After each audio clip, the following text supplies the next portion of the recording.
As I told you guys before, I always have the best guests on my program, and I'm here with the mysterious, elusive Denny Fink, right?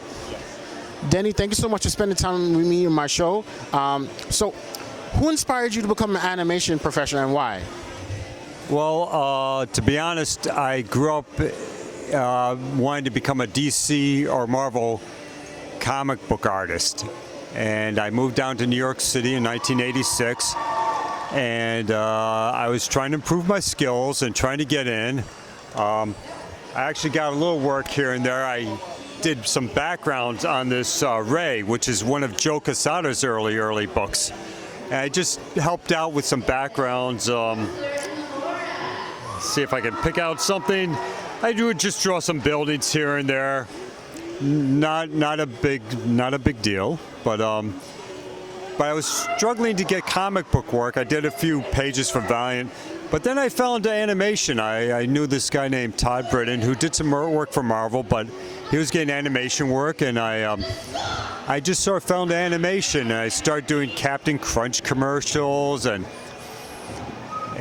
small jobs. And then I ended up at MTV working on Daria. That was my first animated series, and that was about 1998. And I was at MTV for a while. I worked on Downtown and Spy Groove.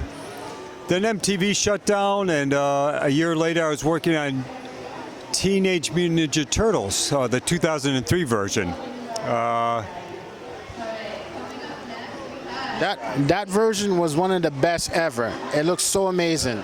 And I did, let me get that background design pack, Hamaria. If you could hand that over to me. Thank you, sir.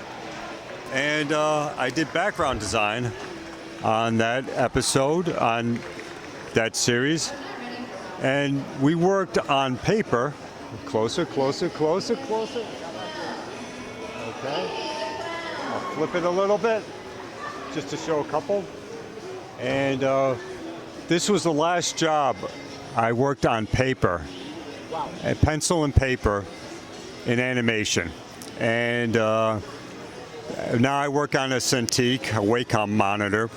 But when I was at MTV, I did a little bit of everything. I did storyboard character design, some background design. When I got onto Turtles, I sort of became a specialized background designer, and that's mostly what I do in animation now, and I've done that for Venture Brothers and Star Trek Lower Decks. So that's what I'm most known for within the industry. There's a rumor out there that one of the original creators from the Ninja Turtles cartoon said that if anybody incorporated Venus from the live action into that cartoon, they're going to get fired. Was that rumor true? Is that rumor true? I have no knowledge of that at all. I'm so sorry. My turtle fandom, to be honest, doesn't go quite that deep. I do like the 2003 series though, and I've been rewatching. I've rewatched a few of the first episodes, and it still holds up. Still really good. But in terms, I don't even understand that question, Amari. I'm so sorry. It's all right. He can't answer it. It's all good because he wasn't there for that conversation at the meeting. But truth be told, the 2003 Ninja Turtles, totally amazing. I enjoyed the storylines. The fight scenes were amazing. You guys definitely did honor Jack Kirby, which is a great thing.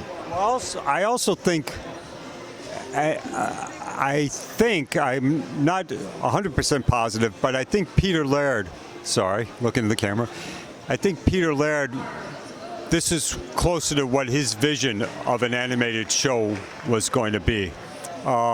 Just as a side note, recently we lost Ed Nebris, the son of Rudy Nebris. Rudy Nebris was a Marvel Comics artist who drew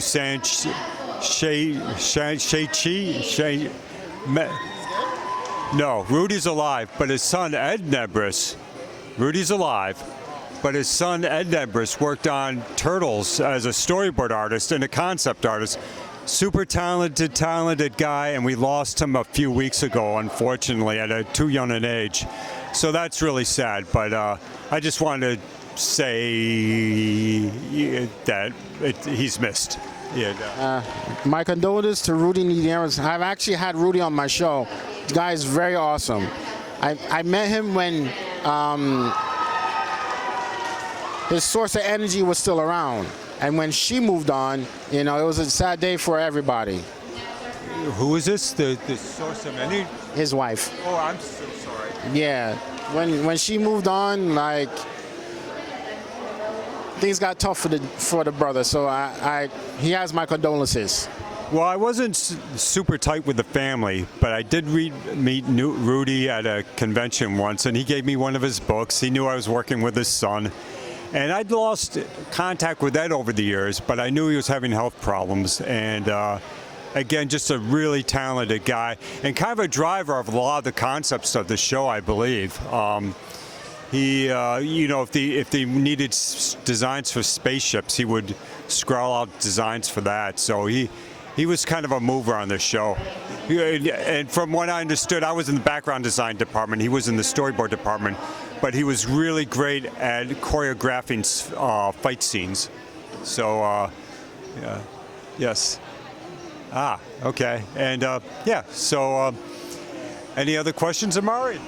So what are you working on currently right now as we speak? Right now I'm working on a pitch with a talented young writer. And if I see you next year, Amari, I'll have more to tell you. But it's a pitch for an apocalyptic animated series. And I can't say too much more than that. But I'm working on a pitch, so keep up. All right, you heard what Denny said. I'm not going to ask any more questions about that on camera. Denny, thank you so much for coming on my show. And I know you don't want to spill the beans, so I'm going to wait patiently. You have a clip of that on Instagram. And you can follow me on Instagram. My handle's kind of weird. It's at TwitTroo, TWITTROO. If you want to see a clip of that animation. Okay. Well, guys, I'm going to put his link in the description below so that you can keep in touch with Denny. And Denny, thank you so much for your time. Keep kicking ass and taking no prisoners. Thank you, Amari. It's nice meeting you.